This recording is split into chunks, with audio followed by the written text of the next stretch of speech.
que para el Ecuador significó pasar del estado de legalidad hacia un estado de principios hechos normas que se conoce como el neoconstitucionalismo, que se inició en Europa a raíz de la Segunda Guerra Mundial, se afianzó en la década de los 70 y inicio de los 80 con España y Portugal, y la nueva ola del neoconstitucionalismo con la caída del muro de Berlín.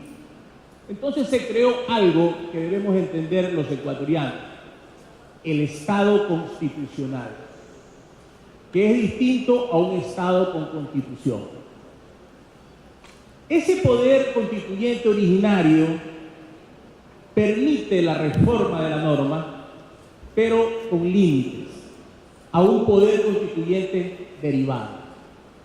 Y esos límites los estableció en el artículo 441 y 442 de la Constitución. En esencia, lo que nos dijo el constituyente es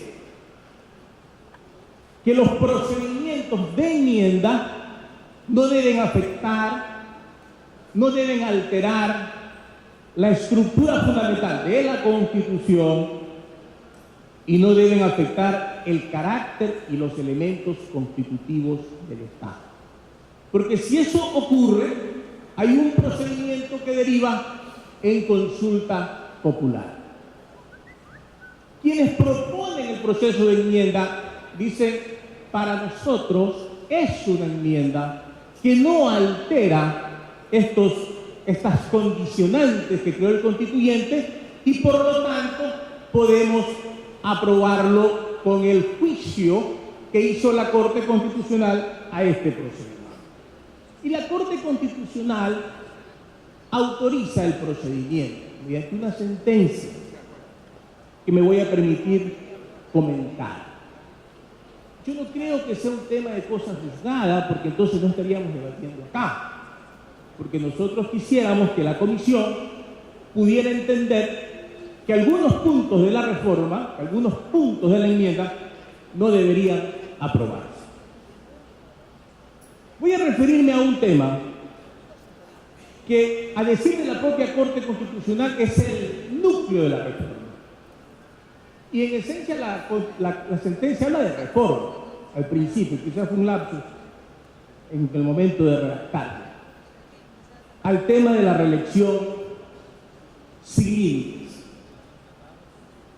El señor presidente nos decía que la reelección indefinida es un nombre que le hemos puesto, pero si una reelección no tiene límite, es reelección indefinida. Esta reelección sin límite, la pregunta es: ¿cuál es el modelo que tenemos? Hoy tenemos una reelección inmediata con límites. El presidente de la República se puede reelegir por una sola vez. No hay precedente constitucional en la historia ecuatoriana, a no ser solo de dos constituciones que tenían esta posibilidad. Porque en el Ecuador, a nivel presidencial, ha primado la reelección alterna y también con límites. Entonces, estamos pasando de esa reelección inmediata con límites a una reelección sin límites. Ese es el núcleo de la reforma.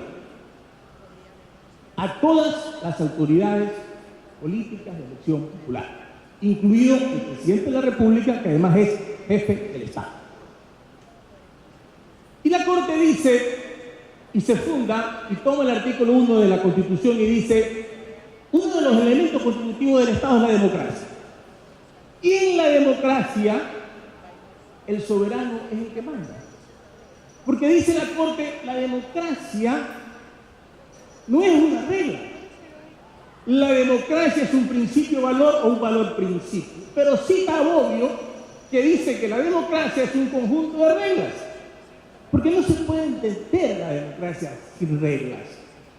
¿Por qué el ingeniero Fernando Cedeño puede ser alcalde de Santa Ana?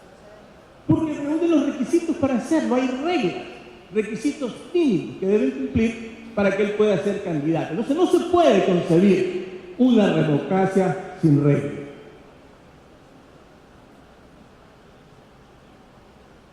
Pero en esencia lo que la Corte nos dice es: En democracia, el soberano, la voluntad soberana. Entonces surge la pregunta.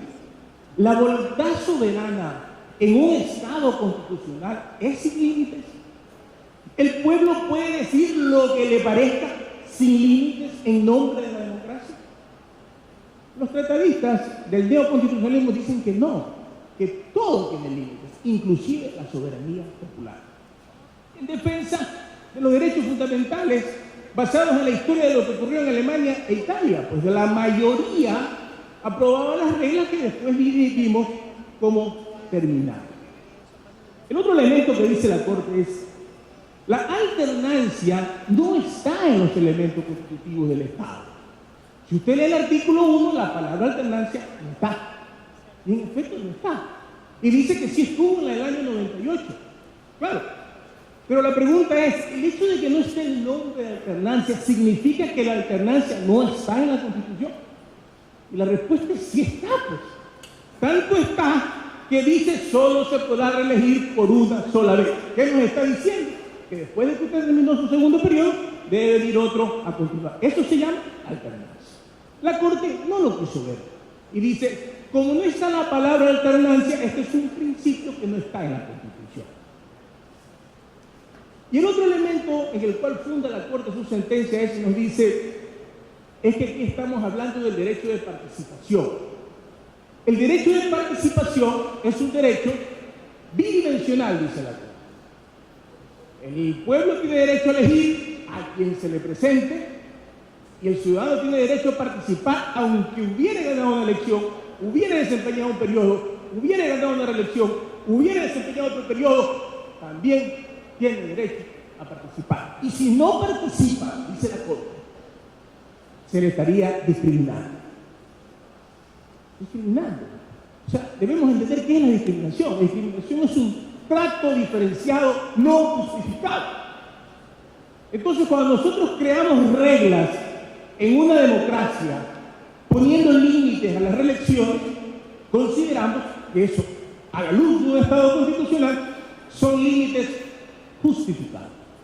Lo injustificado sería que existan reelecciones sin límites. Entonces, sobre estos elementos, la Corte dice, no se ha afectado los elementos constitutivos del Estado, y dice del artículo 1 al artículo 9 están esos elementos, esos no se tocan, y por lo tanto el procedimiento es el de enmienda. Pero la Corte nuevamente se equivoca, porque el Estado está desarrollado en todo el texto constitucional, no está solo en el artículo 1 al artículo 9. Y la Constitución tiene un principio, yo lo considero transversal. El desempeño de la función pública proveniente de la soberanía popular directa o derivada no es permanente. No es permanente. Y si usted toma las tratadistas, le van a decir que uno de los elementos constitutivos de un Estado constitucional es la temporalidad de los gobiernos, porque no se podría entender que un Estado constitucional tenga gobiernos permanentes o ad infinitum. Y esto tiene una razón histórica. Mire, este conflicto entre democracia y república es de vieja data, cuando pidieron las monarquías. Entonces dijeron, a ver, ¿qué va a prevalecer aquí? ¿La voluntad soberana del pueblo o la república? Porque la república implica poner reglas, poner límites. Porque la voluntad soberana del pueblo puede decir que reemplacemos al rey con la diferencia que uno se imponía por la fuerza y otro con los votos. Entonces se crearon las reglas.